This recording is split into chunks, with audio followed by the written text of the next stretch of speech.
Welcome into the Hot Read podcast live here on Tuesday, January the 14th. I am your host, JT Ruhnke, writer and reporter here at Broadway Sports Media. You can follow me on Twitter at JT_Ruhnke. And once again, on this fine Tuesday, we are also joined by my lovely co-host, Stoney Keeley, editor-in-chief of So Bros Network, one half of Football and Other F Words, and co-writer over at Stacking the Inbox. Stoney, how are you doing today, my friend? Another successful weekend. I know on Friday you talked about how you were going to hit up the crock pot, enjoy this wild card weekend slate that ended up not really being that wild. It was pretty boring and some really bland football all weekend. But how are you doing today, sir? Pretty good. Yeah, the weekend football was pretty bad. I watched the first Ravens drive of that Ravens-Steelers game and immediately turned to my wife and said, "Okay, babe, we can watch a movie instead. Like this one's done." And I think and if you look back at it, there was really one good playoff game, and it was Washington-Tampa Bay over the weekend. So, you know what? I will say I took the opportunity to catch up on some 2024 titles that I might have missed. Watch some movies. I wrote about some movies and got a lot of tape study in over the weekend too. Love to hear it, and I'm sure we're going to get into some of that tape study, some more kind of things around the draft, not exactly draft. We're teasing it. We're so close. We got to get through this GM hire, and then it's all gas, no brakes from here on out throughout there. But a couple of things before we get started. If you are joining us today on this live stream on either Twitter or Facebook and want to join the conversation like so many of you already have, head on over to the Broadway Sports Media or 440 Sports YouTube channels where you can join so many people like Matt, who says, "Sup, fellas." Zach Riley, who says, "Woo, a Tuesday." Eddie saying, "What's good, boys?" Eddie also saying, "Stoney, you keep collecting new broadcast locations like Infinity Stones." Where are we live? We used to, it was the cabin in the woods, and then it was a illustrious office, and we also have Sobros HQ. Where are you coming to us live from today? I'm at the Cat Cave today. I've been at the Cat Cave before. But it's just I'm at a different angle of the same table. So the last time I was here, I was more in the corner, and the light was shining like right in my face, and so there was some furniture behind me. But it's the same spot. We had to. It's still the Cat Cave. It's the Cat Cave. We had to come out, spay one of these cats this morning. So it was really hectic day. These are practically feral barn cats. So even though we've had them their entire lives, like 5 years at this point, they don't like being caught. They don't like being put in a carrier. I thought the appointment was from 7 to 8. And then I realized a little too late into the game, oh no, we have to go pick them back up. So I'm just toting all my audio gear in my bag. I'm going to record. I could have recorded from the vet today. That's how up in the air this whole thing was. But here we are. Here we are at the Cat Cave. Carlos, once again, coming in here and saying that we are so sexy podcast. We can't beat it right now. The meeting everywhere we go. Everywhere we go. Awaken saying, "Let Cam cook." I'm assuming he means Cam Ward, which I'm sure will be an interesting debate all offseason. Ed saying, "I poured one out for Reggie McKenzie." Yeah, okay. Well, thoughts and prayers to Reggie McKenzie. He will be he'll be one of the guys we won't be talking about today, because if you listen to our show on Friday, we cautioned you to not look too much into Reggie McKenzie. And then before we get into the show, Jake, a lot of good questions here that we're going to get to both of your questions in the chat there. Before we continue, got to give a quick shout out to our sponsor, ML Rose, with 7 locations in the greater Nashville area, including Capitol View, Franklin, Gallatin, Melrose, Mount Juliet, Sylvan Park, and coming soon with an 8th location to Inglewood. Simply the best burgers and beer selection in town. Thank you to ML Rose for sponsoring the show. More on them later. Stoney, before we get into the GM search, of course, I don't really want to talk about it because there really isn't anything to talk about. The whole Rand Carthon interview thing, I thought it was fine. But yeah, at the end of the day, for me, it's like, I'm not going to give it more attention than what it really is, mostly because it was nothing. And I think, uh, when doing this job and doing us, I want to focus on the things that are more important to what is going on in and around the Titans right now, which is this GM search. And while Rand Carthon gave maybe some answers yesterday about some things, obviously I understand that there was a lot that he could not have talked about. Now, what I've talked about it in a different way, perhaps, but at the end of the day, it's time to move on for me. So I don't know if you had any thoughts or opinions on that yesterday, but ultimately, it was a nice little fun interview for Rand Carthon to kind of clear his name a little bit in that aspect, and kind of give back and say thank you to all the fans, which I don't think he really ever got an opportunity, because once again we never ever heard from Rand Carthon in his entire 2-year stint with the team. So and take that as you will. But for me, I just there's no point in kind of tolling on it for me. I want to get into what really matters, which is the GM search, because that actually impacts the team going forward.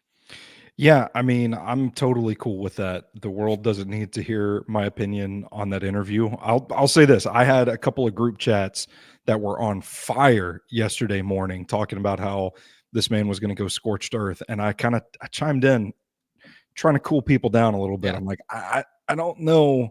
I don't have any sourced information on this, but historically speaking, situations like this, I would not expect scorched earth.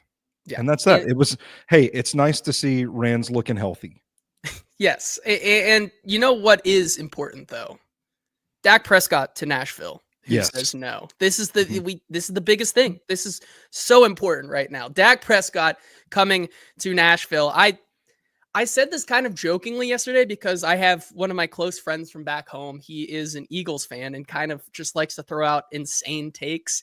And I didn't really give it too much thought, where she said, in which he said, Dak Prescott and for the 101 and plus some other stuff. Who says no? And I kind of laughed it off. And then I kind of sent it to a couple of my friends here and colleagues in the Nashville media space. And then we started thinking about it. We're like, wait a minute, there might be something here to that. And then it just kind of exploded overnight. But I think it does bring up an interesting conversation once again, that once we get this GM search over, it still, in my mind, does not feel like the bridge quarterback situation is out of it. And of course, the Dak to Nashville thing is quite funny. However, like, I may give it maybe an inkling of attention if the Cowboys do what would be the funniest thing ever and make Deion Sanders the head coach. I don't know if you have any strong thoughts on the possibility of Dak Prescott coming to Nashville, but I do think it's quite an interesting discussion into the bridge quarterback conversation once again. I've always been somewhat of a Dak Prescott apologist. I think he tends to have like his worst performances in the biggest games. And I know that's not exactly an endearing trait when you're talking about the future quarterback of the Tennessee Titans. But at the same time, this team just absolutely cannot just run it back with Will Levis and Mason Rudolph. So when you look at hypothetical options, should the Dallas Cowboys hire Deion Sanders as head coach and make a push for Shedeur Sanders to be the quarterback, I look at the Kirk Cousins scale, right? And I think you've got Jared Goff at the top end of that scale, and I think you've got Derek Carr on the other end of it. Dak Prescott's right in the middle on the Kirk Cousins scale. So I do think it's an improvement over what they currently have on the roster, and what they would be faced with running it back with in 2025, assuming that they do get a rookie to come in, whether it is one of the higher profile guys in the first round or if it's a guy they take later on to develop. I'm open to it. Yeah, and of course, without addressing the elephant in the room here, like, the biggest thing with Dak Prescott ever moving on from that Dallas team is the cap hit, which Zach in the comments here says a trade cost at Dallas and negative 14 million in cap savings. It ain't happening. Which the salary cap's not real though, JT. Oh yes, that's what we have to remember. There are some in the Nashville radio space who do believe that it's all la la land and fairy tales. Yeah. And so we do have to be very mindful of that. But I do think you brought up an interesting point right there, right? the difference between a team simply needing, especially for a guy like Brian Callahan, to win games next season versus bringing in a quarterback who may do that, yet have their worst performance in the biggest moments. And I think last night we saw yet another example of a quarterback having their worst moments in the biggest game they've ever played. And that is Sam Darnold, who, even though the Rams defense absolutely got after Sam Darnold yesterday, it still was one of the worst performances of his short Vikings career. And so I just want to ask you, how appealing is a Sam Darnold to you now when you bring in that idea? Because at the end of the day, we've spent the last 2.5 months, 3 months talking about potential bridge quarterbacks. Everyone saying, let's bring in Sam Darnold and this team is back to being where it should be. And yet you saw last night Sam Darnold with one of the most prolific offenses in talent-wise in the league, still in the dance, in the playoffs, along with a Brian Flores-led defense who was pretty good for most of the season and at times kind of lethal. And you see Sam Darnold basically put up a goose egg. How much does that then come back into your evaluation as we start this draft kind of cycle, talking about how important it is to go between a bridge quarterback and drafting one that you believe in? I think the bridge quarterback is probably the way to go for this current Titans regime that probably needs to worry about winning games early and often in 2025. Look, I'm always going to be a bigger picture guy. I can't get behind scouting one game and writing your entire scouting report and Sure. being done with it. I think it's unfortunate that for Sam Darnold, you look at probably the two single games that come to mind right away. It's probably this one in the playoffs, his playoff debut, and then the game on Monday Night Football where he was caught saying, "Oh, I'm seeing ghosts out there." And people have taken that and they've run with it for the better part of however many years it's been since that happened. I think if you look at the bigger picture, I think Sam Darnold is still a quality option. Maybe getting a little carried away with the 50 million a year type stuff. I just don't think he's that quarterback. I think he's always been closer to the affordable middle of the pack, right? I think if you put him on the Kirk Cousins scale, I think he's right in there. Not as good as Jared Goff, but better than Dak Prescott and Kirk Cousins right in the middle. So I'm not going to let it cloud my eval of Sam Darnold too much that he had a really bad game in the playoffs. Bad timing, but I don't think it's indicative of the entirety of his season because he was pretty good this season. He was pretty good. And it certainly, if anything, it just kind of helps teams like the Titans that are in this position to maybe go after a bridge quarterback like that.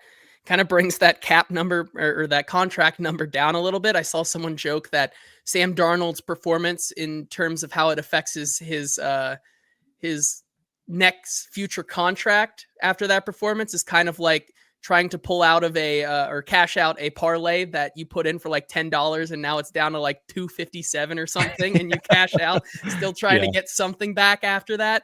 But yeah, I do think that at the end of the day, and Kenneth brings up the question here, which says, which bridge quarterback is winning you games? And he says, don't try to sell me on Derek Carr, Cousins, or Rodgers. I think at the end of the day, when you look at these guys, the two that are the most attractive, if the Titans were to go bridge quarterback situation, is probably ultimately still Sam Darnold on a short contract. Obviously, I think you really can't with this team right now go more than a 3-year deal. And I think 3 is pushing it. That would be a tough sell for me. And then unfortunately, Kenneth, I think Derek Carr kind of suits what this team could do right now, considering what it would take for the Saints and him to part ways. The Saints would most likely still be paying him a lot of money off that 4-year deal that he'd still be on when he signed with the Saints, and kind of do a little bit of the Russell Wilson thing where he comes to play for a little bit on the cheap. And I think you start to see the Titans fit into this model, which has Derek Carr. And I think when you look at what Brian Callahan's scheme and what he likes to run, in his offense. Derek Carr just feels like the match in terms of a bridge quarterback to operate this offense right now. Yeah, and of course they have a history together. They crossed paths several years ago, so there is a sort of familiarity with it. The biggest thing, the biggest hurdle to the Derek Carr option is that he's got to be cut or he's got to be released first. I don't know. He's not on an expiring contract, is he? I don't know off the top of my head. I think he has 2 years left. 2 years left. So yeah, I mean, he would have to be released, and that still hasn't happened yet. I would really. It depends on how you look at Kirk Cousins. If you do your due diligence and you believe like he's cut and it's because he wasn't healthy, that's the reason his performance suffered in 2024, but you firmly believe you're going to get him back to 100% full streak and you're going to get the old Kirk back, then maybe you take a flyer on him. But I'm kind of at a point now where all of these guys feel like they're the same, and all of it is better than Will Levis and Mason Rudolph again in 2025. So let's get out there and get active in it. I will say we've discussed this kind of jokingly before, but if Matthew Stafford somehow becomes available via trade, I don't think it aligns with what we've heard Chad Brinker say the philosophy for this organization moving forward will be, this revolutionary, revelatory vision that he shared last week. I don't know that trading draft picks for a guy like Matthew Stafford would fall under that umbrella, but I do think Stafford would be an intriguing option if he were to become available. Yeah, I agree with you there. Eddie in the comments saying Tannehill had a bad playoff game once, won us a lot of games too, and for a regime that has to win next year, so Amy doesn't lop their heads off, got to assume he's an attractive option. Kenneth also very much disagreeing and saying, then go ahead and have Callahan hand in his resignation. But I think it's not out of the question that Callahan, in what he needs to do to secure his job going into a year 3, needs to win games. And even if you were to bring in a Shedeur Sanders or a Cam Ward, I think right now in where they are in the team building process, a guy like Derek Carr, Sam Darnold probably wins you 4 to 5 more games than a Cam Ward or Shedeur Sanders does in their first season, given where this team is at. And Ed saying to me next year is another take it on the chin year, trade down and get a 1 for next year's draft is vital. You're bringing in the factor of Amy Adams Strunk and what that, once again, we've preached patience, and it seems like everybody's aligned once again. We're falling under this gaze of, or this maybe disguise of everyone will now be set and linked together. Yet another season of taking it on the chin and poor results. What does that exactly mean here? What is Titans Twitter going to look like if this is another take it on the chin year? We're going to get into October and it's just going to be miserable. I think we got to put up like riot shields or something because we're going to have things thrown at us. I think. But we're hopefully that's not going to happen. And that leads us to where the Titans are now, which is their GM search that continues to accelerate because, and it does need to, because once again, we are only 2 weeks out from yesterday, from the Senior Bowl. And if you are going to have a guy like, if you have a guy that you need as your GM to be all ball all day and be scouting these guys, you need them on the team and aligned with what your vision is sooner rather than later. And so it seems like that is what the team is doing today and on Thursday, I would believe. With the 6 candidates that they've called back: John Eric Sullivan from Green Bay, John Spytek from Tampa Bay, Mike Borgonzi from Kansas City, Terrence Gray from Buffalo, Ian Cunningham from Chicago, and Ed Dodds from Indianapolis. Now, when the final interview happened, which I believe was yesterday or Sunday with John Eric Sullivan, I think it was yesterday, and before they released their second round of interviews, I said my top 5 would probably be John Eric Sullivan, John Spytek, Mike Borgonzi, Terrence Gray, and then on the cusp, because he continues to pop up everywhere, is Ian Cunningham. All 5 of those guys do end up getting through here, including Ed Dodds, who I think was maybe the surprise one, could have gone either way, but that's the 6 that we have. And Stoney, looking at it right now, and we'll get into why I think this is where the conversation today is going to lead us. looking at these six, and we'll talk about what the criteria was that Chad Brinker laid out for us, and kind of some of their resumes, and diving a little bit deeper into it.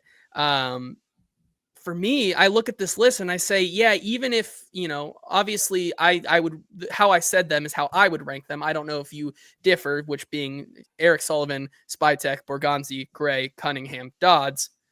Even if it were a guy like Cunningham or Dodds, any of these guys, it doesn't feel like there's a losing situation here for the Titans, considering the role that they're bringing this guy in to do for the Titans.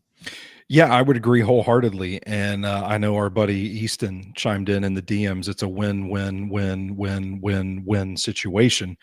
That's kind of what it feels like, though. These are highly thought of executives, executive level potential figures in the NFL, coming from by and large good organizations. I think the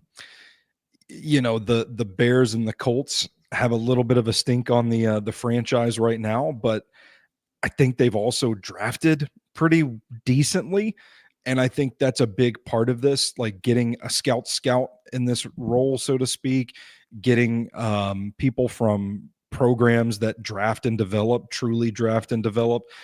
Not only that, but a lot of these picks that we will talk about throughout this process, like you take them and you actually put them on the field. There's not a lot of like draft and stash players on these rosters. And specifically, like I like Spytek out of Tampa Bay, and that immediately came to mind when I start looking through their recent draft history, is that they're not just drafting good players, but they're drafting players and they're putting them out there to play. And that is something that we've heard Chad Brinker talk about coveting. So, I do kind of feel like they're in an advantageous position where they've crafted this role that they have specifications for, and there is a myriad of candidates that fit that mold. So it would be pretty hard to go wrong here. Yeah, I would agree with you there.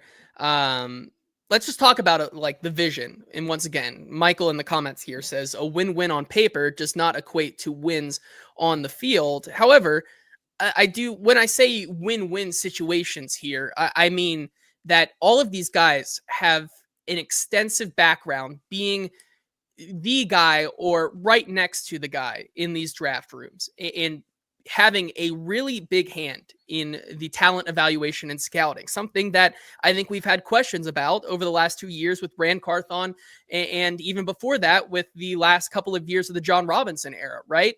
And obviously, Mike Vrabel's hand in that, and we saw what happened in New England already. The takeover did not take more than a day to see that Mike Vrabel has kind of climbed to the top of the New England mountain over there.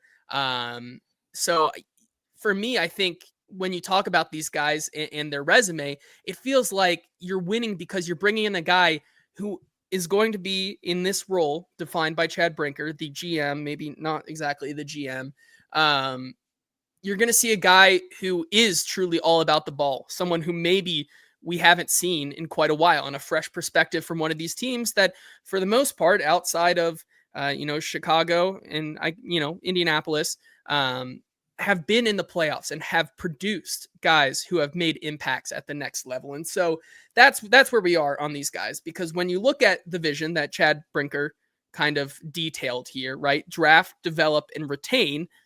You see a lot of that on their resumes. And so you kind of go into what the criteria is on all these guys. And that's where Brinker said, we're going to be a draft and develop organization. Number one, it means we're going to build the core of our roster through the draft, and we're going to be selective in free agency. It means we're going to emphasize player development, particularly our young players. And once those players are developed, we are going to be looking to retain our core performers, our very best. Obviously, this is a system that he parallels to where he grew up in this system, which is Green Bay. Obviously requires patience as well.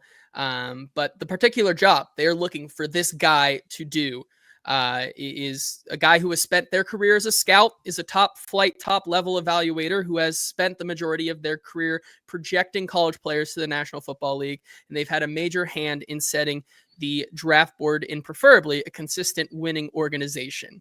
and you can see the fingerprints all over the roster. It's all ball all day. You've heard all of that. And so when you look into a lot of these guys, you start to see some of those things. And that's where I think, and we'll get into it right after here, we'll see that when I bring up kind of the impact that some of these guys have had on their specific draft boards, um, you kind of get excited about what they can do specifically in the upcoming draft for the Titans with how many picks they have. And so I think that's super exciting. Stoney, is there anyone on this list before we get into that kind of just looking from what you've seen out of this class of GM prospects maybe doesn't exactly fit that mold, or is maybe a more confusing one? Like, which one to you maybe is the odd man out in this second round that may break kind of what the conceived notion of the Titans GM position is? So you're asking me like who fits what they're looking for the least? Yes, Man, because I think there's one for me, well, but go ahead and say yours because because I I don't think it's have I one. think it's Ian Cunningham for me. Obviously, just because he has he has been the assistant GM for the Chicago Bears since I believe 2022, and has bounced around a lot of the league. But when you look at what his profile is in the places, you kind of see more so that I would say normal GM type role. And this is an excerpt from friend of the show, Zach Lyons, Stacking the Inbox article on Ian Cunningham, where when people talk about Ian Cunningham, and we'll go over some of these quotes, it kind of, for me, goes against the grain of what maybe Chad Brinker and this regime want to do. Zach says in his article here, Cunningham will bring guys in. One agent said they'll sign because of him. He's the one, a rival front office executive said. Ryan Pohl saying to have a right-hand man that can keep the evaluation process going while you're getting pulled in different directions is critical, and I trust Ian. That's maybe the one there that you could say maybe you can give him that the flowers, I guess you can say, in this cycle. But for me, um, he's a guy who I think when you look at, he can be a complementary piece to Chad Brinker, but I don't know if he's going to be the all ball all day guy that has been presented to us so far. Yeah, it doesn't exactly sound like the scout or whatever, if you will. It's not, there's not videos of Ian Cunningham out driving around in the middle of the night trying to make it to USC's pro day, that sort of Right. deal. Yes. Yeah, I started to say Ian Cunningham, but not necessarily. I was kind of changing the parameters of your question there. I just kind of feel like some of the shine has worn off Ian Cunningham a little bit because of the product on the field, but that's not necessarily saying he doesn't fit what the Titans are looking for. It just kind of, to me, it almost feels like the moment might have passed, like he's stuck in that role for maybe a season too long, and now we're on the outside looking in like, I don't know about what's going on in this. Do we really want to shake from the Chicago Bears tree right now? I don't know. Yeah, I think that's fair to say. And so we can get into the rest of these guys, in especially a guy like Dodd, and maybe why he is maybe not the obvious choice there, but does still have some things going for him. And we can do that right after this word from our amazing and wonderful sponsor, ML Rose, with 7 wonderful locations in Capitol View, Franklin, Gallatin, Melrose, Mount Juliet, Sylvan Park, and coming soon to Inglewood, their 8th location. And it's easy to see why they continue to grow and add new locations, because they have over 25 beers on tap, an incredible selection. Obviously, I love going to ML Rose and getting out there as much as I can. I just had their tap room burger a couple of days ago. Ooh, Absolutely delicious. One of my favorites over there. And got to also, one of my friends also got the burger of the month, the chopped cheese supreme. It looked very good. I had a little bit of a taste, thought it was amazing, and paired that nice with their ML Al lager, which I think is becoming one of my favorites. They also, of course, have their snacks, wings, sandwiches, and of course, all of their different craft burgers. You got to get out to ML Rose and for at least some of these games this weekend, I would say, because I think we're going to get some better football at the end of the day in the upcoming weekend of the divisional round. Stoney, you had a chance to get out to ML Rose, or anything that has kind of stuck out to you on their menu lately? Well, this is the first time I've left the house since Thursday. So no, I did not make it out to ML Rose over the weekend. But I would, I think my wife would appreciate if I reminded everybody they've got a really good chicken sandwich too, and they have really good salads. I'm telling you, there's not much on this menu that we haven't tried yet. Well, that is great. I'll have to try their chicken sandwich next time. You're talking a big game. Your wife is talking a big game, so I'm gonna She have loves it. to I'm gonna have to try it out. But yeah, can only try it out like I will, and Stoney obviously has. If you go out to ML Rose, thank you once again for ML Rose for sponsoring the show. All right, Stoney. So this is how I kind of looked at these different candidates as I was doing more deep diving into the six that made it through. And so you talk about a bunch of guys who have been in the room, kind of commanding draft boards, being a part of that draft board building process, and then how that is translated onto the field for a lot of these teams, a lot of teams who have had productive seasons over the past couple of years. And so I went back and looked at exactly when a lot of these GMs, or I guess not GMs, these GM prospects either became like the director of scouting or an assistant GM. And then from there on out, when they are in this higher position, how many of those picks since that time have become bona fide starters for this team, I think. And so we can start with, of course, the guy who both of us, I think, are really, really high on, John Spytek out of Tampa Bay, who, when he came into his position in 2016 with that team, kind of having a little bit more involvement.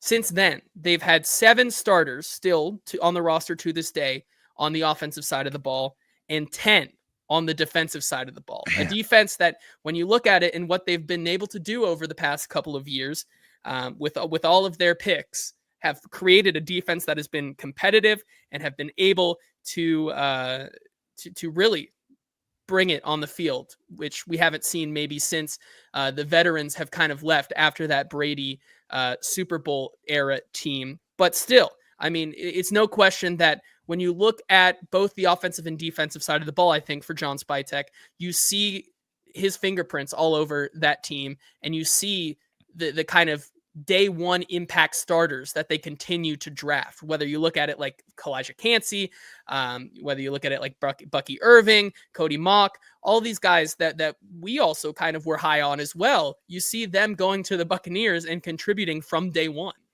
Yeah. And that's, Graham Barton, the center rookie. They drafted Tristan Wirfs. I mean, their approach to the trenches has been homegrown. And like I said, like, these guys are getting out there and playing early. Even guys like Rashad White was a draft guy that played a lot his rookie year. Yep. Payne Durham, the tight end. There's a lot of players that if you look at this organization and how this roster is constructed from a philosophical standpoint, it aligns a lot with what Chad Brinker said they want to do: draft and develop, play young guys so they get the experience, and then keep the core of their best players intact. And I look at what they're doing in Tampa Bay. I don't think people realize how good of a drafting team they've been in recent years. And yeah, if I'm going to pluck from that tree, it's a pretty good tree to pluck from. Yeah, I agree with you there. Obviously, it's important to note that the Tennessee Titans aren't the only one interviewing a guy like John Spytek. Of course, he is also interviewing for the Las Vegas job. So there certainly is some competition there. It'll be interesting to see how that plays out. Another guy who has gotten interview requests from multiple teams is John Eric Sullivan. Of course, the guy who both of us have kind of alluded to that would maybe be the top choice because of how close he is to Chad Brinker and how close, obviously, he comes from the organization that Chad Brinker is now trying to kind of draw parallels to. And you look at where he has drafted and what they've been able to do since he came into his role.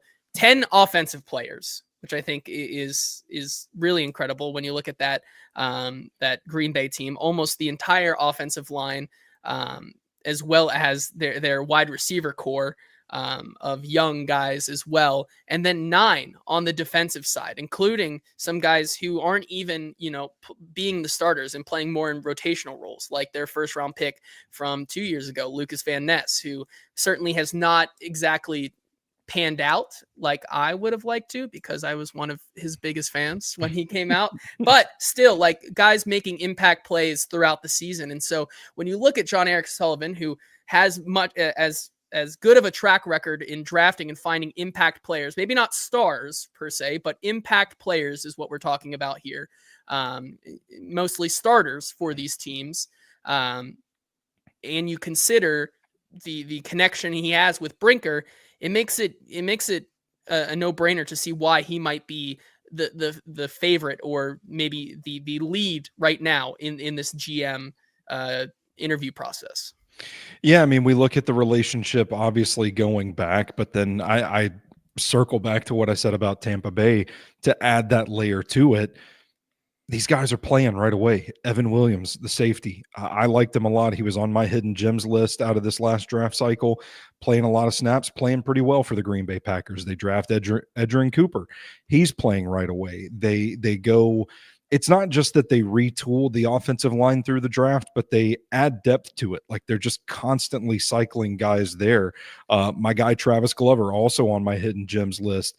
They take him. He plays a little bit in the playoff game at left guard. So it's not just that they're drafting contributing players and we're considering these hits, but it's the fact that they're getting them on the field so quickly and they're staying patient with them as they develop, thinking, you're going to yield the results on the back end of that as they gain experience. Yeah. And here's the thing, though, when we talk about him being the front runner, I think we also have to talk about why it may, the opposite side of that. And I do think that there is a part of what John Eric Sullivan brings to the table here, where it's like, how much of that can a guy like Chad Brinker really want to roll with, being that aligned with someone, right? Not bringing in one of the outside voices into this organization, right? I feel like when you talk about it and you're trying to align this vision, John Eric Sullivan might fit the vision, but are we becoming too much like a different organization to really, make this work? But Yeah. those are the things here where when you look at the interview process and you look at things like that, you have to say, when you're looking at these different options, like John Eric Sullivan on paper seems like he'd be the number one choice. But then again, I wouldn't be surprised if they go in a clear and obvious different direction. Yeah. I mean, fair enough. Yeah. And I don't know if you want to talk about like Terrence Gray, some of the other candidates we haven't, but I think that's a great option as well. Going to the Buffalo organization, Yeah. another team that drafts its studs and then keeps them.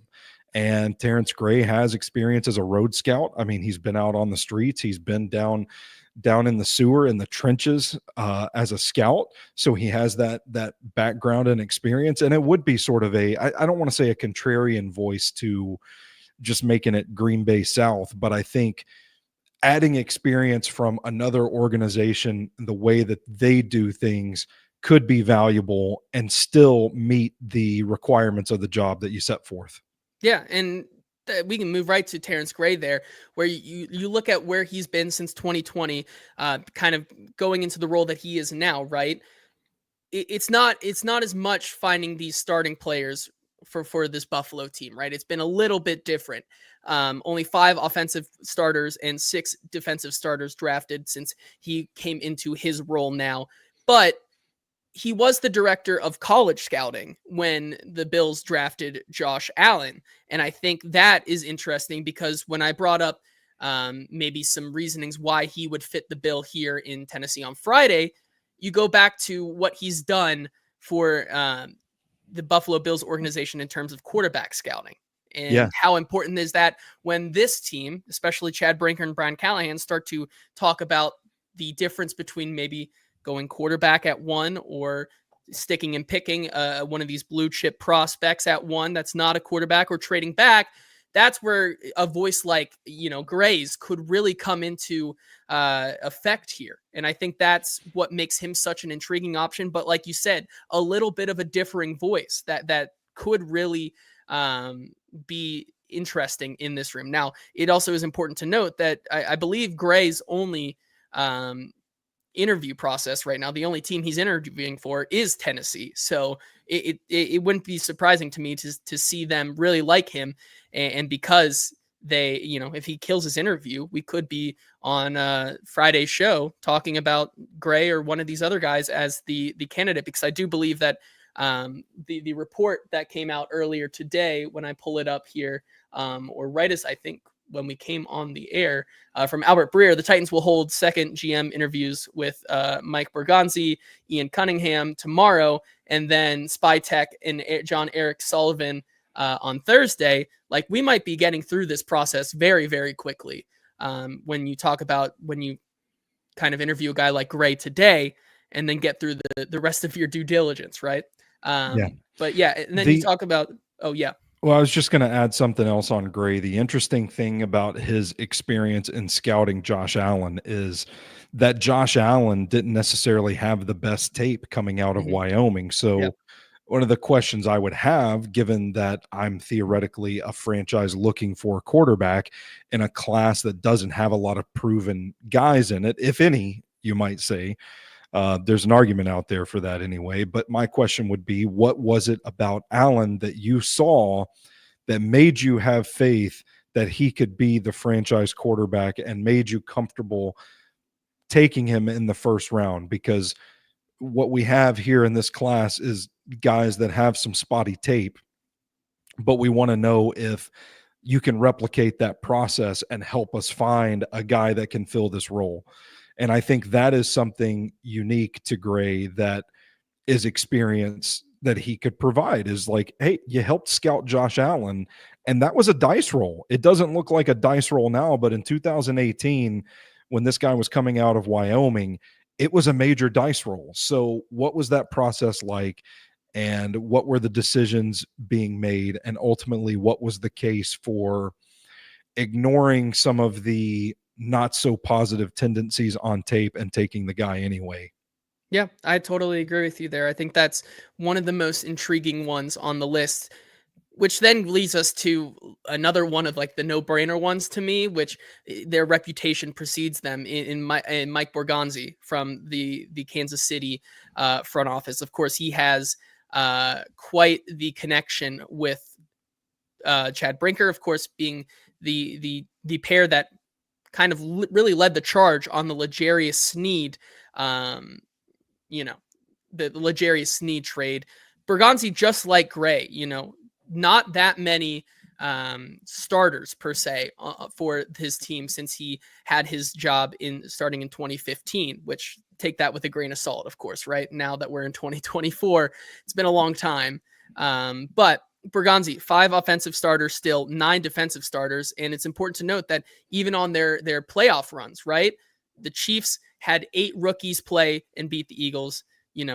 They have these rookies always continuing to kind of be the guy and step up in these situations from day one. You go back and look at what they've been able to do with less. And so at the same time, I think he may not be the most attractive, but his process has spoken for him in that winning organization. And I think that's yet another argument that you can make with these guys.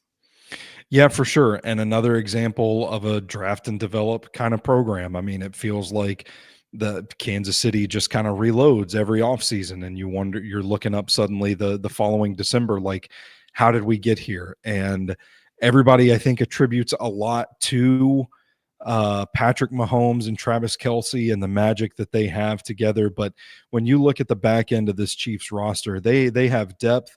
They get significant contributions from their undrafted people too. You think of Isaiah Pacheco, an undrafted kid out of Rutgers, and now, looks like one of the best running backs in the league. And that kind of success is kind of, it's what you need. That depth, that level of scouting, developing is kind of what the Titans are striving for. Yeah, I think so as well, which leaves us with the final one, which I think is the most curious one to me, Eric Dodds, which I think there's a lot of differing opinions on him, but still, you look at his record, his track record since being with the team in 2018. 9 offensive players still starting from when he got his position that they've Mhm. drafted, and 7 defensive. Maybe not the most winningest organization. Now, could the counter argument to that be that Dodds was kind of finding this talent and evaluating it very well, but because you have guys like Ballard and Irsay above you, the decisions weren't going your way? Maybe. Like, I think that could be another part of the equation here. But your thoughts on Dodds and what you know he seems to be from just a 10,000-foot view on the fans and speculation and a lot of people's lists. It seems like Dodds is maybe second to last, if not last, out of all these choices. He certainly is for me, but then again, it could definitely be maybe that he's not the one exactly making the decision, so we shouldn't judge him on the faults of guys like Chris Ballard and Jim Irsay. Well, I mean, I don't think the draft classes have been the caliber of the other teams that we've talked about here, the Packers, the Chiefs, the Buccaneers, but I do think that the Colts have had some really good draft and develop players over the years, just probably not the hit rate as some of the other franchises we've talked about. I really liked Zach's write up on this guy on stacking the inbox. I keep wanting to say Dodds. I can't get it right. I shouldn't. I'm in no way, shape, or form qualified to talk about these GM candidates. But Zach has a really good article about Dodds, and he mentions that he's kind of a guy that suffers no fools and doesn't really take well to complacency. And I kind of like that trait. And I think when you have somebody that was primed, in the Seattle Legion of Boom era, helped kind of put that roster together. I tend to weigh that, and I look at that and I think, okay, I can put up with the Colt stink for that. And so that's what's keeping him from the bottom of the list for me. Yeah, I think when you put all these together, though, which is the bottom line as we go through all of these guys, it really does continue to feel like maybe it is a win-win-win-win-win situation, because all of these guys have shown in the past and through their processes that they are, able to find talent even in the later rounds and whatnot. And so I believe with some of the, no matter what happens in this GM search, once again, GM search, I feel confident a little bit, maybe a little too confident in their ability to go into this draft cycle and kind of knock it out of the park. And I think they might be too, because as we heard from Brian Callahan, this is a draft that they have to nail. There's no ifs, ands, or buts. Everybody involved, no matter if they are aligned now or they've been aligned, they have to knock this draft out of the park, given the capital that they have. And I think that's ultimately where I stand on it for me. Your thoughts? Yeah, I'm right there with you. Time is of the essence here. This is not a franchise. I mean, they can preach patience and all this stuff that they want, but the actions of this ownership group indicate otherwise. There's not going to be a long leash. I think this is an off season that they have to knock it outside of the park. Yeah, I think so as well. Kenneth in the comments here saying, can't wait for Chad Brinker to make the good picks and the new GM makes the bad picks, which of course always happens. There was a question here before we continue to move on, where Jake asks, coaching changes once the hire happens. I would say that there still is a possibility that that's when it happens, as well as I think there was someone else who asked in here, Ed Henry, saying surprised not to hear a peep about the coaching staff. I'm not surprised. You have to remember that last year, the offensive coordinator, defensive coordinator, Colt Anderson, these guys, even though it was a head coaching cycle, were not selected until or at least, Nick Holtz and Denard Wilson weren't hired until February 5th. So it's not like these are things that have to happen soon. So I'm not exactly, too worried about it. Now, it does every day as we continue to go past this here. Does it continue to build my confidence that Colt Anderson is staying? Maybe. Like, I don't know. I feel like if there was going to be a scapegoat, it would have happened already, regardless. So that's where I am. Stoney, your thoughts on the silence on the coaching staff front? It's going to be the most hilarious thing ever if there just aren't any staff changes. Yes. That's just like, that's that. We're on to the next offseason. Yeah, no, I I agree as well as the chat continues to I just can't deal with this today. It's been a long day. It is. It has been a long day. You don't want to comment on what Zach had to say here, where he asks. D- I'll just leave it Yeah. up. I'll No, just yeah. no, my wife does not get buffalo sauce. She's kind of a baby when it comes to spicy stuff. She doesn't like sauce. You can like toss the chicken in some buffalo sauce and she's good with it, but no, we're not dipping. She gets ranch on the side with her wrap or Yeah. sandwich. Wonderful. Eddie saying Spy Tech and Gray, my guys, winning orgs, sneaky good drafts. I'm with you, Eddie. I'm with you. I think those two, along with, if they continue to just kind of want to copy the Green Bay organization, John Eric Sullivan's up there for me as well. Anything else you want to discuss today, Stoney, before we get out of here? Absolutely one more not. thing? Absolutely not. You do not have one more. I do actually have one more thing. Okay. Here's the question of the day, Stoney.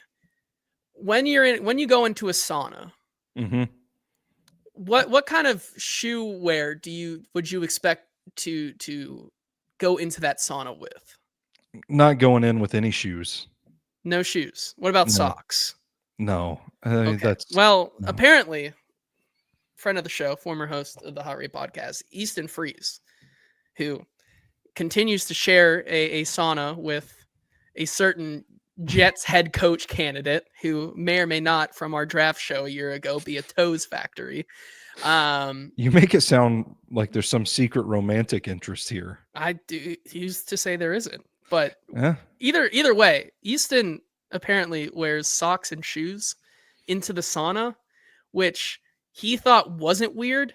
Yet I just don't know if I could handle that. Like Kenneth right here is he says open toe flip flops. That's it for me. Or Logan saying he's scared to show Rex his toes. I think that's it. I really do think that's why. I think he's self conscious of his toes. What I want to know, I think the big question here is, because I know how things operate in saunas, is Easton going in with socks and shoes on, but then sitting bare ass on the benches in the sauna?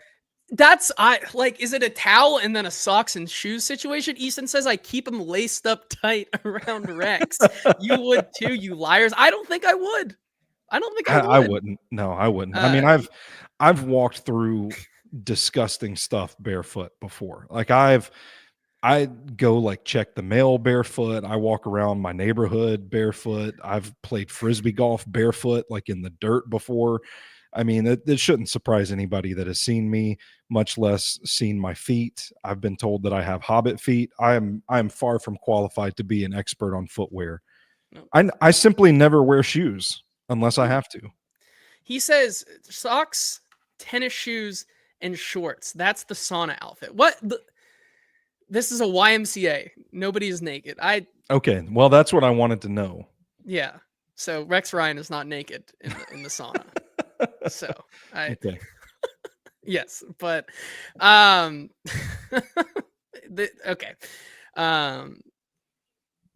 As Adam says, Easton, the Y is the epitome of naked 80-year-old men locker rooms. That's where we're gonna end it today, because I don't know. I'm so excited next week when we get into draft content, because we will then only be a week and a half away. Do you have one more thing now? I do have one more thing. Oh no, I'm sorry. I have two more things. I just actually looked at my notes. Do you think it's weird that like nobody's going to the 49ers tree anymore? Have we just pulled all the good candidates off of that tree at this point, or was this season just so bad that nobody wants to be a part of that organization anymore? It's like, I don't know. We've squeezed all the juice we can from that fruit. Has the worthy Shanahanites finally run dry? Is that why? That's what Like yeah, it's maybe. literally only Shanahan left. I think that's fair to say, but at the same time, the last couple outside, I think, you could look at D'Amico Ryans, but outside of that, it's been pretty tough sledding for a lot of those guys, Robert Saleh included. A lot of those guys from that tree just have not panned out in the way. And who's to say that, D'Amico Ryan still pans out? They had a flash in the Yeah, pan year one, but yeah. outside of Justin Herbert being pretty bad on Saturday afternoon, like that team could have been out of the playoffs once again as well. So, who's to say that he is, should be elevated into that spot yet? And lastly, if you didn't enjoy last night's Wolf Moon, I think there's going to be another one tonight and tomorrow night. So the Wolf Moon is out, and it's pretty cool. Something around like the full moon aligning with Mars, like you can see the moon and Mars like next to one another, is pretty cool. I went out in the driveway last night, probably creeped all my neighbors out. Like, what is this dude doing in the middle of the night, staring up at the sky? But it was pretty cool. Go Yeah. check that out too. All right. Well, Free entertainment. I will be sure to check that out. And then you also have to check out our wonderful sponsors, Sinkers Beverages and Bluegrass Beverages, of course, but also ML Rose, 7 locations. Got to get out and try it because they simply have the best selection of beers and burgers in Nashville. That's going to do it for our show today. We'll be back Friday. I think we're going to get into draft talk either way. I think if we get this GM in on Friday, maybe we'll be derailed by that and talking about that and what we hear from a press conference or something like that. But if not, I think it's time to start getting into some scenarios and talking about some preliminary Senior Bowl stuff and going into this season. Yeah. Super excited to get into that and I'm ready for it. Kind of get into that season because it's been a long time coming and I'm excited. Thank you all for joining us today. Remember to like and subscribe over on Broadway Sports Media and 440 Sports YouTube channel. Give us a 5-star rating on all your favorite podcast platforms. And until Friday, this has been the Hot Read Podcast. We will talk to you then.